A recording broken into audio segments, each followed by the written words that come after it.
የአማራ ፋኖ ሰብሳቢ ዘመነ ካሴ የጽሁፍ መግለጫ የሰጠ ሲሆን በመግለጫውም ከሰሞኑ ብልጽግና የተቀናጀ ጥቁር ፕሮፓጋንዳ ሊሰራ ሲሞክር እየታዘብን ነው ብለዋል። በዙ 23 እና በእልፍ ሰራዊት ታጅቦ እንደምንም ተሽሎክልኮ አንድ ቦታ ይደርስና ብዙ ጊዜ መደበኛ አዳራሾችን ሸሽቶ አሳቻ ቦታ የእድር ድንኳን ጥሎ ሲያበቃ በተለያየ ዘዴና ማስፈራሪያ የጠራቸው ወገኖቻችንን ሰብስቦ በቻለው መጠን የተጠና ውሸት ሲበትን ሰንብቷል። በእነዚህ ድራማዎች በአንዳንዶቹ በተለይም የኔን ስም ላይ ትኩረት ሲያደርጉ ተስተውለዋል። የሚጠበቅ ቢሆንም አንዳንድ ጉዳዮች ግን አስቂኝ መሆናቸው አልቀረም በማለት አሳውቋል። አመራሩ አክሎም ከነዚህ መካከል አብዱ ሁሴን የሚባል የብልጽግና ባለጅራት ሎሌ ዘመነ ካሴ ፈሪ ነውና ደውለንነታል የሚሉት ገለጻዎች ግን ትኩረቴን አልሳቡትም ብዬ አልዋሽም በማለት የተፈጠረበትን ስሜት ገልጾ አብዱ ሆይ እንደምታስታውሰው እረኛ ባፍላው የአህያ መዥገር ይነቅላል ሆነበት ግርማ የሺጥላም እንዳንተ ያደርገው ነበር።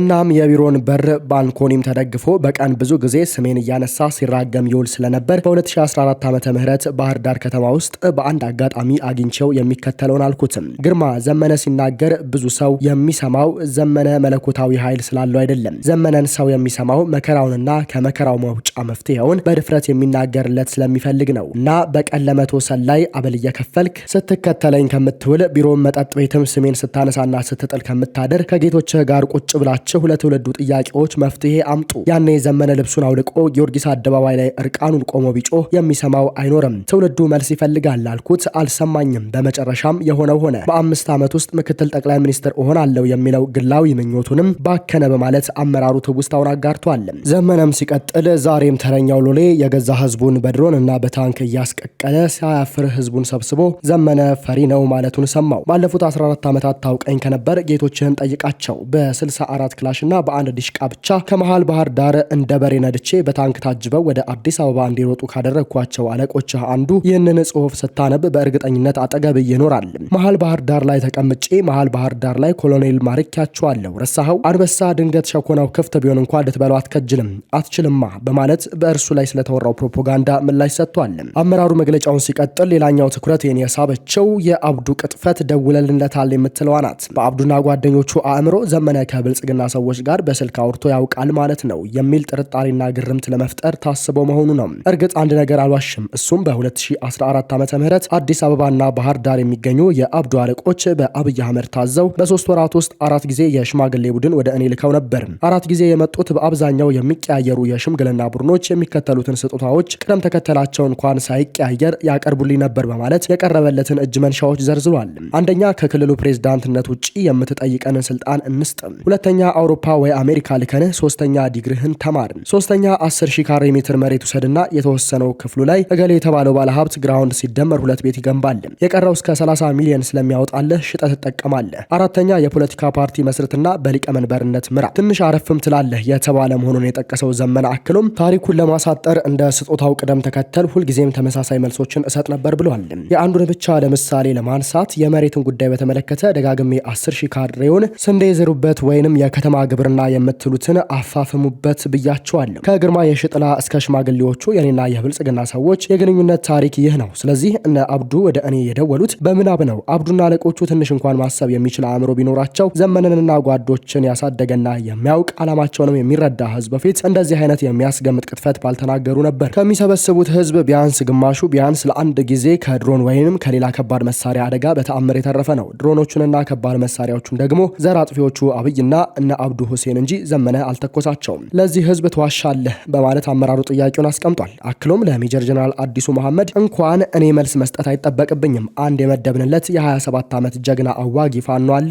ከሱ ጋር ይጨርሳሉ ያለ ሲሆን በመጨረሻም አትድከሙ፣ ናዚ ፓርቲ ተመልሶ የጀርመንን ህዝብ መምራት እንደማይችለው ሁሉ ብልጽግና የሚባል የዘር አጥፊዎች ቡድንም ተመልሶ የዚህ ህዝብ መሪ መሆን አይችልም በማለት የአማራ ፋኖ አመራሩ ዘመነ ካሴ መግለጫውን አጠናቋል። አንተ ወጥተህ ወርደህ ያስጀመርከውን የአንድነት ትልም በተግባር በመጨረስ ራዕይን እውን እናደርጋለን በማለት የአማራ ፋኖ መግለጫ አወጣ። በሸዋ ክፍለ ሀገር ይፋትና ጥሙጋ አውራጃ ልዩ ስሙ ራሳ በተባለ አካባቢ አገዛዙ በሰነዘረው የድሮን ጥቃት አማራን አንድ ለማድረግ በሸዋ በጎጃም በወሎና በጎንደር እድሜ ሳይገድባቸውና ሳይታክቱም ሲንከራተቱና ሲደክሙ የነበሩት አርበኛ ተስፋዬ መካሻን ጨምሮ ሌሎች ንጹሃን አማሮች ለህልፈት ዳርጓል በማለት አሳውቀዋል። ከቅርብ ጊዜ ወዲህ አማራው አንድ ይሆናል በሚል ከፍተኛ ሽብር ውስጥ የገባው መንግስት መር ስብስብ አንድነቱን ያደናቅፍልኛል በሚል የዲጂታል ሚዲያ መንጋውን ቢያሰማራም እቅዱ በተደጋጋሚ እየከሸፈ ይገኛል ያለ ሲሆን ፋኖ በዚህና መሰል ክስተት መደናገጥ ውስጥ የገባው የሀገር አውዳሚ ስብስብ የዘፈቀደ የድሮን ጥቃት በመሰንዘርና የተለያየ አጀንዳ በመስጠት ልዩነቱን ለማስፋት እየጣረ ቢሆንም የተፈጸመው ልብ ሰባሪ ድርጊት የፈጠረውን ቁጭት በመጠቀም አርበኛ ተስፋዬ መካሻ የጀመረውን የአንድነት ውጥን በማሳካት ራዕዩን እውን በማድረግ የምንክሰው ይሆናል በማለት ገልጸዋል።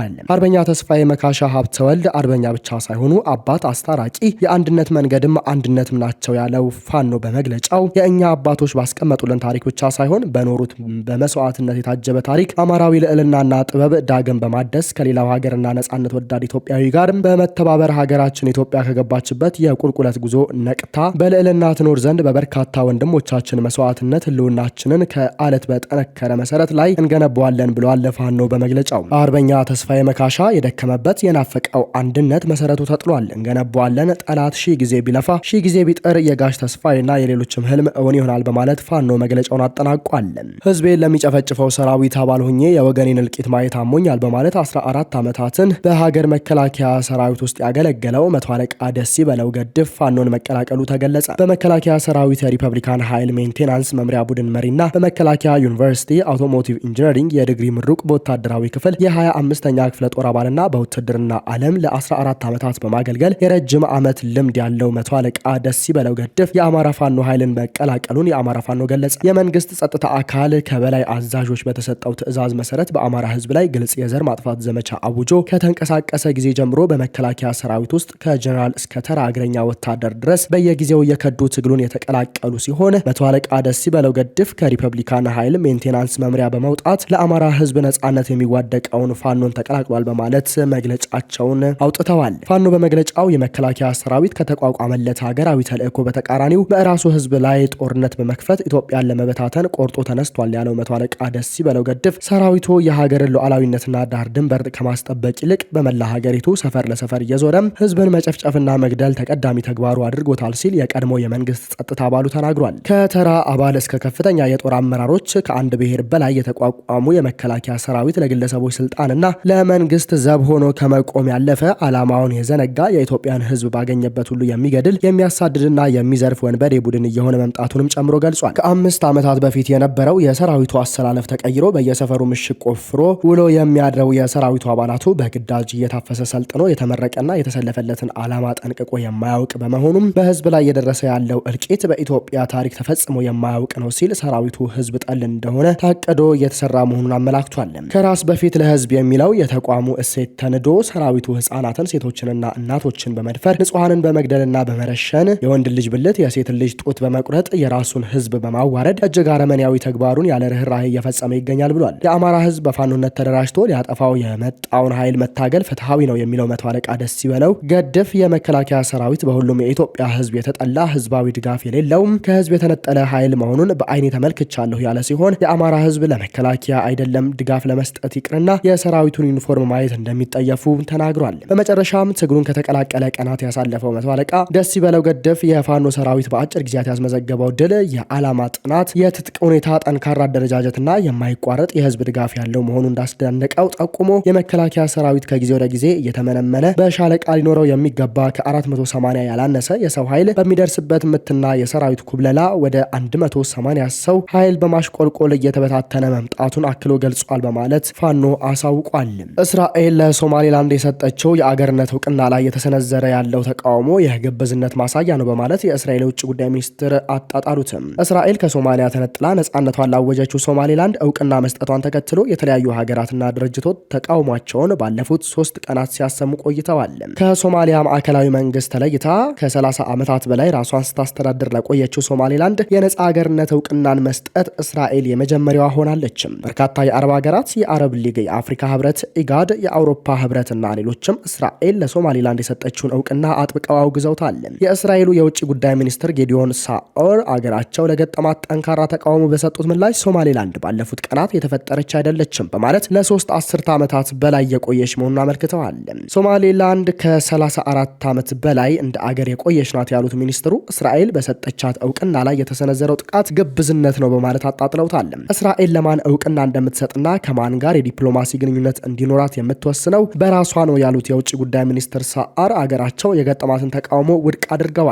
ውድ የአርቲኤም ቤተሰቦቻችን አድማጮቻችን ለሰዓቱ የነበረን የመረጃ ጥቆማችን ይህንን ይመስላል። ሰብስክራይብ በማድረግ ቤተሰብ እንድትሆኑ እየጋበዝን ቸር ተመኘንም።